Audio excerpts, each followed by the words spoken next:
This is a guest essay written by Ira Slomowitz, who writes the newsletter, The Angry Demagogue.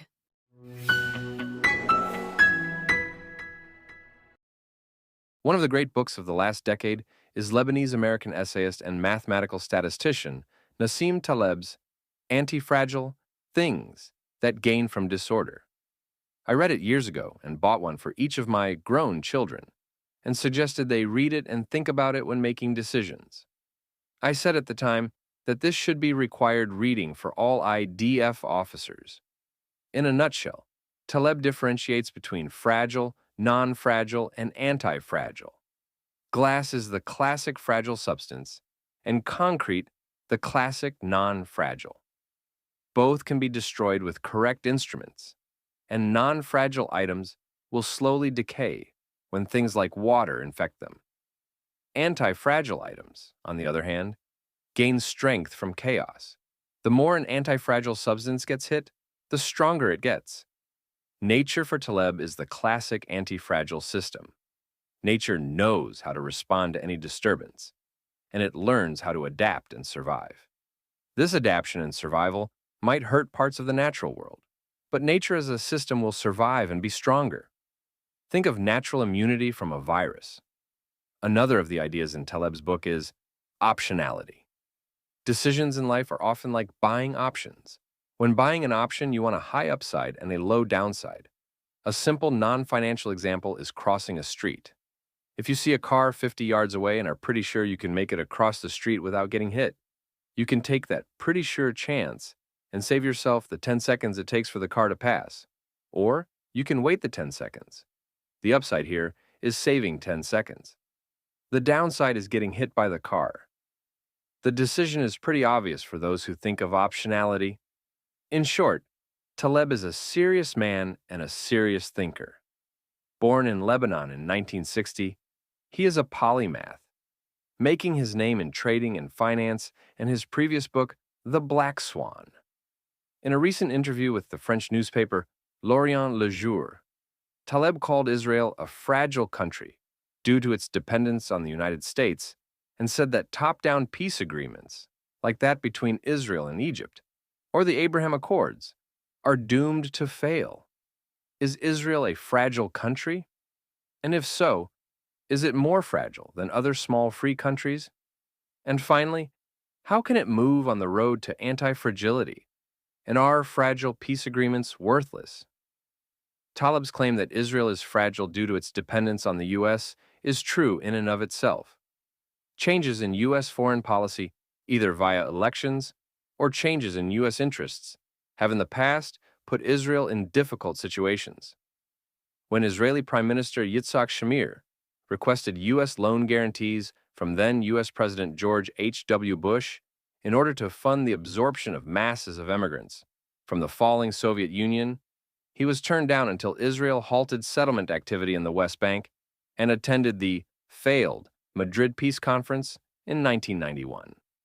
Today, it is very clear that if the U.S. would decide to halt arms shipments to Israel or to stop supporting it in the United Nations Security Council, the country would be put in a situation many believe would be existential.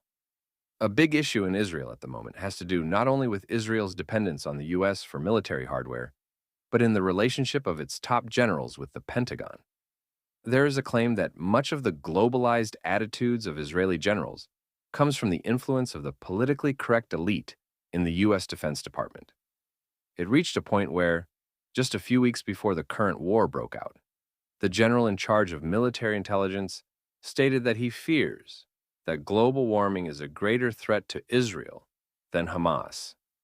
Whatever one's views on global warming or climate change, it does seem odd that the one Israeli in charge of making life and death intelligence assessments has the time to worry about those issues to such an extent that he feels it is his job, as intelligence chief, to warn Israel about it.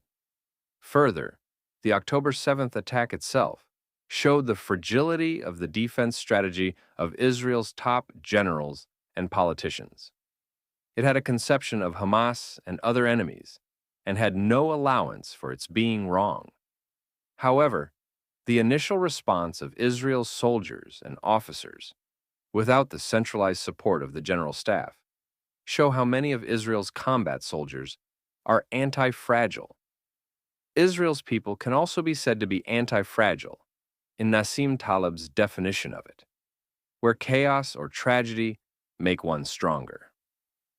Over the 48 hours after October 7th, Israel already had 350,000 reservists mobilized, who were all motivated to fight for their country. That is no mean feat.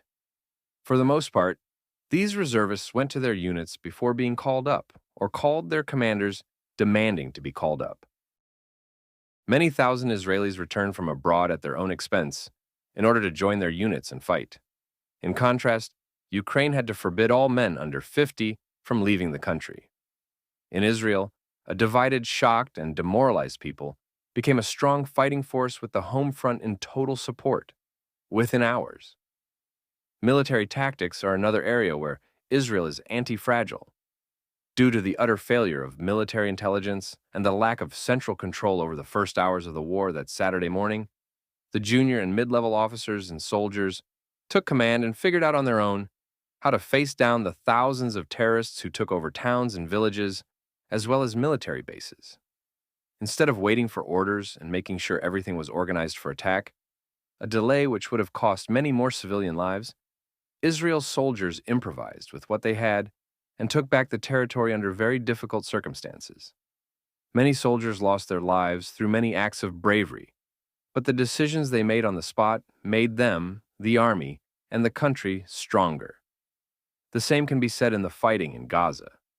Israeli intelligence understood that there were tunnels, but it seems that they didn't know the extent of the network, and therefore had no good tactics to defeat it. It was the need to penetrate them without causing casualties to soldiers, as well as the potential of hostages in the tunnels, that caused them to develop tactics to deal with it. We won't know for sure how well it has or will work, since this is now classified information, but this could be an area of anti-fragility. So, this does not disprove Nassim Taleb's point, since Israel clearly has a single point of failure, the U.S. government. However, nearly all free countries in the world have that single point of failure, and have had it since the start of the atomic age. One of former Chancellor of Germany, Konrad Adenauer's great fears in developing West Germany's defense policy was that, when push came to shove, there would be no U.S. nuclear umbrella. He was not convinced that the U.S. would risk its own cities in defense of Europe in general and West Germany in particular. That is why he supported France's independent nuclear deterrent and why he and former President of France Charles de Gaulle were so close. The UK, too, when deciding on its Trident nuclear submarines, had the same doubts. Today, we can say the same about the Baltic countries. They are part of NATO now, but, like the rest of NATO, are totally dependent upon the U.S. military to keep the Russians at bay. The rest of Europe is dependent upon the U.S. as well, but they are no longer frontline states, so it is less important. Newly NATO-embraced Finland is probably closer to Israel in its combination of fragility and anti-fragility. Taiwan, too, is fragile in this sense, and so are the weaker Indo-Pacific nations like the Philippines and Singapore. It would be difficult to find a non-Axis free or semi-free country that is not dependent upon the U.S. to defend its freedom, either with sailors and soldiers or with arms, money, and diplomacy. Yet the question Nassim Taleb poses, or the claim he makes, deals with Israel. Israel is clearly partly fragile, but is it too fragile currently that it can't survive without the United States? Or can Israel do anything to make it, if not more anti-fragile, at least more non-fragile? We have to separate out Israel's fragility due to its dependence on the U.S. and the free world's fragility due to the same dependence. The Pax Americana that free and non-free countries have enjoyed since the end of World War II has probably contributed more to freedom, economic growth, and a reduction of poverty in the world than any other force in human history. The question for all free countries, then, is how to make them less dependent upon the U.S. if they want to remain strong, free, and less fragile. That is as true for Israel as it is for Latvia, Finland, Australia, and Japan. But we will only look at solutions for Israel and leave the general question for a later time. Israel receives from the U.S. $3.8 billion in military aid, all of which must be spent in the United States. The annual aid started in 1999 and was $2.67 billion. Israel's GDP in 1999 was almost $121 billion, meaning the aid constituted 4.5% of Israel's GDP. In 2022, Israel's GDP stood at $525 billion, so its $3.8 billion in aid was just 0.7% of GDP. Israel's 2022 defense budget was $23.4 billion, 4.45% of GDP. Giving up the entire U.S. aid is certainly doable from an economic perspective, and there have been economists in Israel who claim that the aid actually hurts the Israeli economy, since all the money must be spent in the United States. One result of this has been the demise of Israel's textile industry. Since the IDF no longer purchases uniforms from Israeli companies, giving up the aid would be one step towards a less fragile existence for a number of reasons. The first would be, in my opinion, to cement the U.S. public's support for Israel. Giving up U.S. taxpayer aid during a time of fiscal uncertainty would certainly be looked upon positively, in spite of the fact that all the aid gets recycled into the U.S. economy. There has been some money that Israel has been allowed to spend on research and development in Israel. Israel is not the same country it was in 1999, and its economy is robust and probably more anti-fragile than most other Western economies. A second positive would be in allowing Israel to spread out its arms purchases. It could buy small arms from India, artillery from South Korea, and so forth. It could also rejuvenate local Israeli arms manufacturing. There is no doubt that all the large ticket items like fighter jets and smart bombs will still be purchased in the U.S.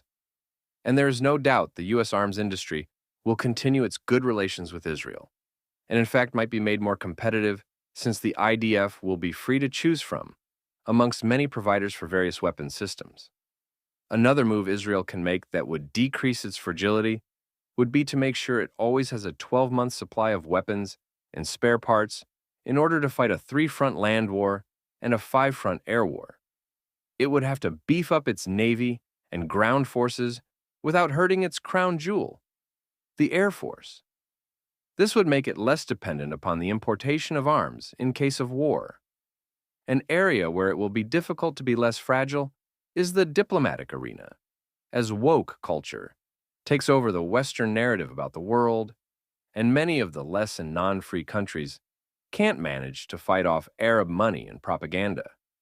India could be a country that could help diplomatically, since they are large and powerful enough to ignore much of the pressure from the Arab and Western woke world. The problem is that the United Nations Security Council still holds sway in the world, and India is not a permanent member with a veto. Of course, they should replace the UK and probably France, but that won't happen as long as India doesn't have a reliable, permanent left-wing majority, which it won't have for some time. The only other major country that could help diplomatically would be Japan, but they have historically not been friendly to Israel, and only in the current war have they backed it fully. They are certainly sympathetic to Israel's plight as they figure out how to face a hegemonic China. But under the current global situation, Israel relies on the U.S. for diplomatic cover, making it fragile diplomatically. That won't change for some time.